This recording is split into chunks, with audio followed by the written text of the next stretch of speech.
Sorry, my camera this is part 2 now. I think I was blinded by love and also unaware of their personal needs. I think they were very good at masking their actual needs. And I know that I've been in a relationship before where I think I was a bit like, let's say, high maintenance on the level of, you know, some people, but everyone's high maintenance in a different way, so I don't think that's necessarily a fair point. But I think I was very high maintenance to someone else in the past. I don't like to take too much responsibility because looking back I know that I've usually got quite grounded good intentions for something, but it doesn't mean that you can't get entangled in something that's unhealthy even if you have good intentions. Starting to see that more and more. But like, past a relationship aside, let's stay with this one, which is that like, you can't, what was I gonna say? Yeah, I think I was like unaware of their actual needs because they're very good at masking it. And I think I'd been a little bit extra needs to another person and they found that difficult to deal with, I don't know. But I just think culturally people are different, like the way they're raised and the way they respond to different things. Like, I respond sometimes I respond well to a level-headed person that's going to discuss something with me calmly, and if someone's just going to fly off the handle about something, that doesn't go very well with me. I think that's just about relationship interaction, but I don't think it's something that would ever be fixed because of various reasons, and I think it's just so easy to get into that. I don't want to tangent too far because I'm starting to just like wander off into my own psyche a bit, which I don't want to do. It needs to be informative at the end of the day as a video, but I want it to be informative. But it's definitely the case. Like, I hate to see a side of myself that is not accepting of other people. And I am accepting, which doesn't mean I've noticed just because you're accepting of someone and you like them, it doesn't mean they have to be in your life if they're not suited to it. And that shouldn't be something you have to feel guilty about, because they could be a good person, but it doesn't necessarily mean that you're right to be in each other's lives. They could be a good person. It's not all about being a good person, it's about being compatible and able to function next to each other without bringing the worst out in each other. I think that's the worst thing as well, when you bring out the worst, because I definitely know that this wasn't all my fault. I was definitely, and this is what I mean about the abusive and the toxic side, I definitely was baited for a lot of things, and whether they meant to do this, which I know for a fact you don't just bait people without realising it. Like, they were highly narcissistic, they were baiting me massively. They clearly were very depressed, they had to rely on drugs to get them through life. Like, they were baiting me a lot of the time, and it's like, if someone's fast asleep, I know for a fact that some people don't actually mentally take note of the fact someone's trying to sleep and they don't care, but the fact is, it doesn't matter if they don't care to me. Like, if you wake someone up, it's going to make me angry, and it was happening all the time. And I think during the time it was happening, like, we both just needed like a little friend, I feel like, over like lockdown, and it was nice, but I've had to end it because I can't manage doing that. Like, I watched a video of this girl, and she literally was in like she was in an abusive relationship with this guy, and I don't want to get to the point where I'm in a really highly abusive relationship because it's never worked out. You've got to be honest. If you see warning signs is one thing, but you get to a point where you have to be honest about how, like, it's actually going, and whether there is, like, you're just lost in it a bit, because you can get lost in a relationship. Like, you know, you can have this inner resentment that, like, I've noticed I'm one of those people where it takes me a while to process stuff. I think I knew this anyway, but I'd gone out of a toxic relationship and then gone into another one which wasn't toxic, but then it went toxic because of other things. And it's, the fact is, I'm not a toxic person. I'm not a toxic person to this day, even though I've ended it. But you can be toxic for each other if you understand, because you also learn stuff about yourself. I've noticed you have to live in the present moment. Like, you always evolve through relationships, and that's absolutely normal.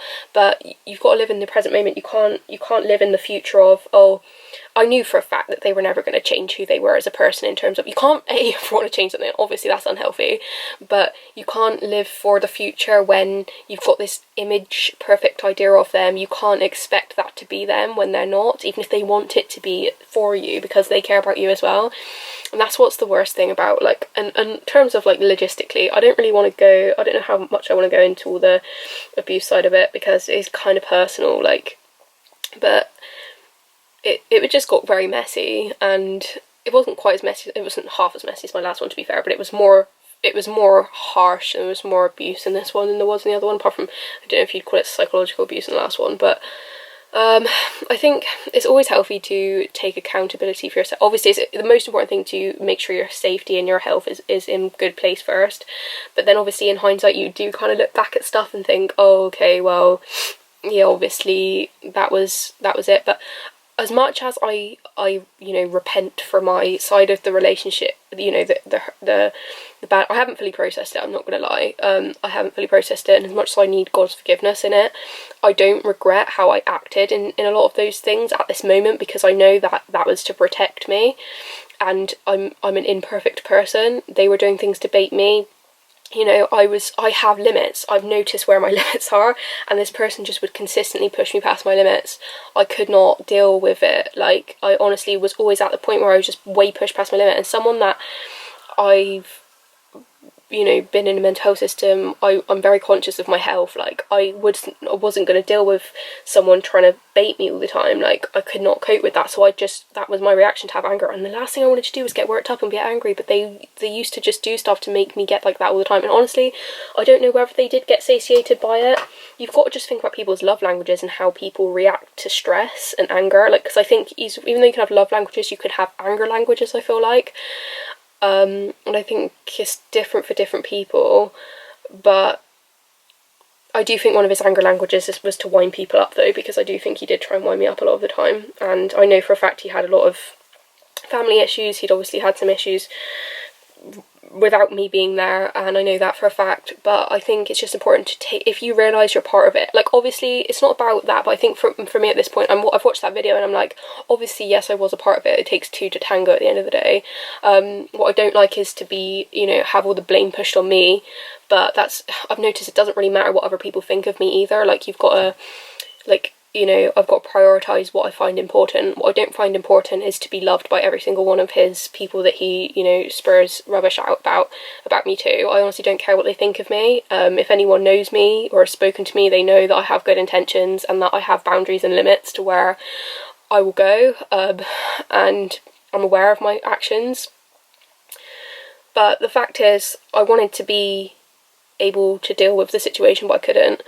So I guess it's about, like, not beating yourself up for not seeing it as a failure, but seeing it as something that you stopped it before it got worse kind of mentality, because I think that's a good way to look at failure in general, because failure is a way that you learn, and if you don't learn from a situation and alter it to make it work, I think honestly it was a lot of fear that was driving my mentality of looking out for them at the end, where I didn't want them to feel alone, and I think they're a great person, but I can't risk putting myself in that position for my own mental sanity, to be honest, because it's just clear that we're not supposed to see each other, and I think it's just something that you have to go through sometimes.